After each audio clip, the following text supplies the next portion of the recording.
3 فروری کے بعد ہمارا یہ دوسرا اجلاس ہے جو پشاور میں ایک اندوناک سانحہ ہوا تھا، اور اس کے نتیجے میں وہاں پہ ایک بھرپور 7 گھنٹے کے سیشن کے نتیجے میں بعض فیصلے ہم نے کیے تھے. اور آج کا یہ اجلاس جہاں پر میں آپ سب کا انفرادی طور پر اور اجتماعی طور پر شکر گزار ہوں کہ آپ یہاں پر تشریف لائے، خاص طور پر جو دوسرے صوبوں سے میرے بھائی تشریف لائے ہیں. یہ اس کی روشنی میں ان اے وے یہ ایک ریویو میٹنگ ہے.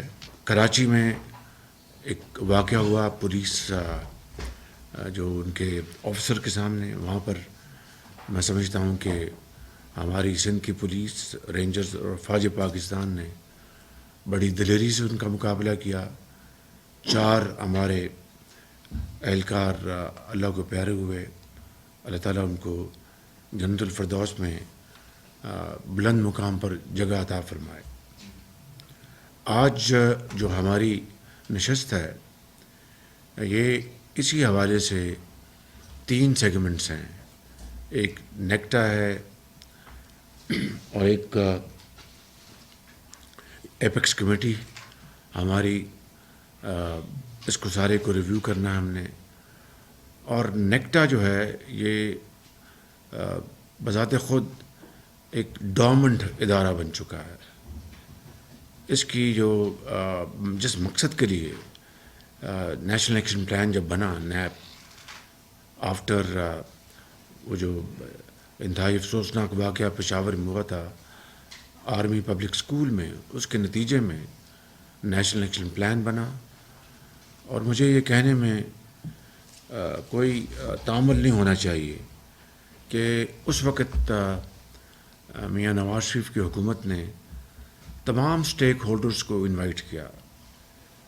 ان کو بھی انوائٹ کیا جو کہ معاملات کو اسٹریٹ فارورڈ نہیں دیکھنا چاہتے تھے، جو چاہتے تھے کہ معاملات خراب ہوں.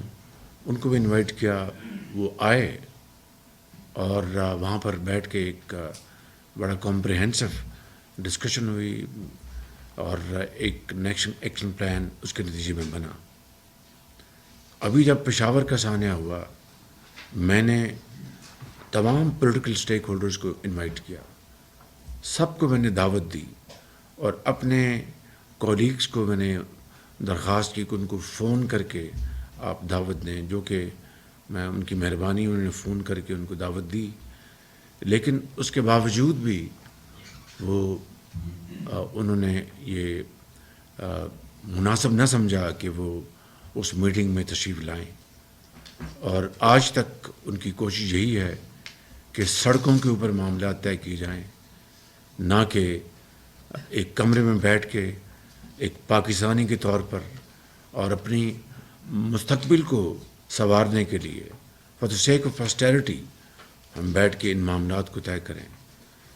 انفارچونیٹلی ہم اس کمرے میں بیٹھے ہیں، مگر ایک جو حصہ ہے وہ آج بھی سڑکوں پر جانا چاہتا ہے اور وہاں پر معاملات خراب کرنے کی پوری کوشش کی جا رہی ہے. جس کو جتنا بھی کنڈیم کیا جائے وہ کم ہے.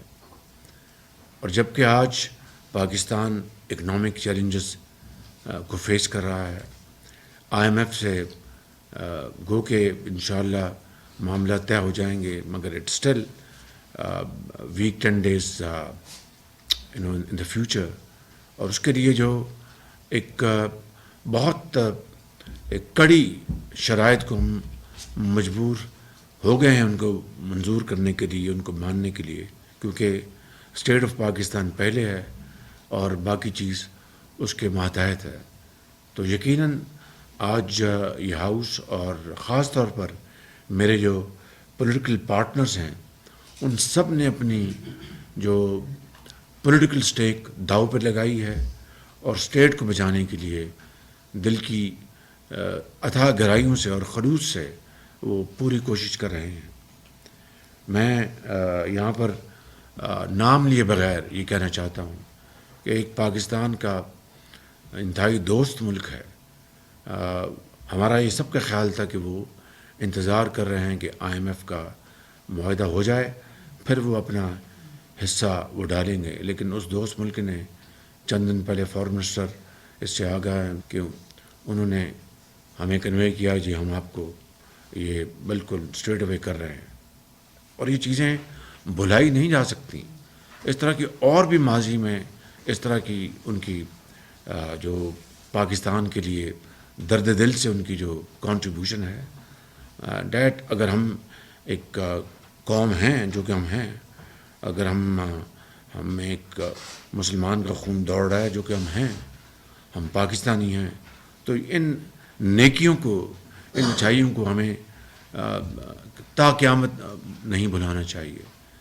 اسی طریقے سے میں بھی ان ممالک میں گیا, فارن منسٹر بھی تشریف لے گئے, تو بہت پازیٹیو وہاں سے سینٹیمنٹس ہیں اور بڑی ان کی پاکستان کے لیے بڑی نیک خواہشات ہیں. تو یہ چیزیں جو ہیں یہ ایک تو اللہ تعالیٰ کی عنایت ہے, یہ کوئی انسان کی بس کی بات نہیں. انسان تو کوشش کر سکتا ہے اخلاص کے ساتھ, تو وہ کوششیں اللہ تعالیٰ اس میں برکت ڈال رہا ہے. لیکن اگر ہم اپنے گھر کے حالات خود درست نہیں کریں گے تو پھر کوئی ہماری مدد کو نہیں آئے گا. تو اس لیے میں سمجھتا ہوں کہ جو پولیٹیکل اسٹیبلٹی وہ ہر لحاظ سے مقدم ہے. آج مجھے ڈایا کہ ایک بہت خطرناک جو تھا سوسائڈ بامبر, ان کا انچارج جی وہ جہنم رسید ہو گیا ہے. تو it's a great success story.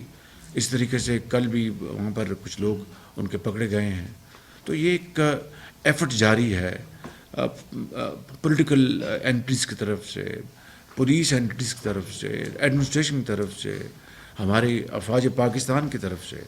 تو اگر اس میں بھی ہم نے انا پرستی دکھانی ہے, اس میں بھی ہم نے اپنی ذات کو مقدم رکھنا ہے اور پاکستان کو میرے منہ میں خاک اس کو کمپرومائز کرنا ہے پاکستان کے انٹرسٹ کو, تو یہ کہیں کی پاکستانیت نہیں ہے, یہ کہیں کی سیاست نہیں ہے, یہ کہیں کی مثبت سوچ نہیں ہے. اس لیے میں سمجھتا ہوں کہ ہم جتنی جلدی اس معاملے کی نزاکت کو سمجھ جائیں اتنا ہماری جو نسلیں آنے والی ہیں ان کی بہتری ہوگی, اور وہ یاد رکھیں گے کہ اجتماعی کاوش سے اور اذہان مل کے بیٹھے اور اجتماعی سوچ سے پاکستان کو مشکل حالات سے ہم نے بچایا اور اس طرف لے گئے جو کہ پاکستان کا ایک خواب تھا. میں ابھی آپ کو بتانا چاہتا ہوں, میں جب چین گیا تھا, فارن منسٹر صاحب میرے ساتھ تھے, تو میں نے جو ان کے جواب میں جو کہا وہ یہ کہا کہ ان کی سیکورٹی ہماری اپنی سیکورٹی سے کم نہیں ہے, اگر زیادہ نہیں. تو ان کو اس کا ہمیشہ یہ احساس رہا کہ پاکستان ہمارا ایک بہترین دوست ملک ہے. آج پورے پاکستان کی یہاں پر پولیٹیکل لیڈرشپ بیٹھی ہے, ہمارے ڈیفنس کے جو ہمارے جو آفیسرز وہ تشریف فرما ہیں سپہ سالار کی قیادت میں, ہمارے پولیس آفیسرس ہیں اور دوسرے گورنمنٹ آفیشلس ہیں. یہ کہاں کا انصاف ہے کہ ایک اچھا بھلا ملک چل پڑا تھا, امن اور سکون قائم ہو گیا تھا, اور 83,000 پاکستان کے سپوت وہ شہید ہوئے, مائیں بیٹے والد بچے بچیاں, افواج پاکستان کے افسر نوجوان ان کے بچے, لا انفورسنگ ایجنسیز سیاستدان ان کے بچے. یہ جو کچھ امن پاکستان میں قائم ہوا ہے یہ پاکستان کا امن نہیں ہے, دنیا کے لیے امن قائم ہوا اور قربانیاں ہم نے دی ہیں. اور میں نے کہا کہ اس سے بڑی اور کوئی اس کی مثال نہیں, نہ کوئی ثبوت مہیا ہو سکتا ہے کہ 80,000 پاکستانیوں نے جام شہادت نوش کیا, اور یہاں پر پاکستان میں نہیں دنیا کے لیے امن کا ہم نے ایک بندوبست کیا. یہ کوئی اور مثال عصر حاضر کی تاریخوں کو بتا دے. تو میں آج ختام یہ کہنا چاہتا ہوں, جو میں نے ابتدائی باتیں کی ہیں, کہ ہمیں اگر پاکستان کو ترقی کی راہ پر گامزن کرنا ہے, پاکستان کو ایک اکنامک ٹائگر بنانا ہے, غربت بے روزگاری کا خاتمہ کرنا ہے, پاکستان کو اس کا کھویا مقام دلوانا ہے, تو پھر ہمیں اپنی تمام ذاتی پسند اور ناپسند اور انا کو ایک طرف کر کے we must rise above our likes and dislikes, اور اس ملک کے لیے ہم اکٹھے ہو کر اپنی تمام توانائیاں اس کے لیے صرف کر دیں. بس یہی راستہ ہے نہ صرف پاکستان کو بچانے کا، بنانے کا اور ایک عظیم ملک بنانے کا. ان الفاظ کے ساتھ میں آپ سب کا شکریہ ادا کرتا ہوں. وزیر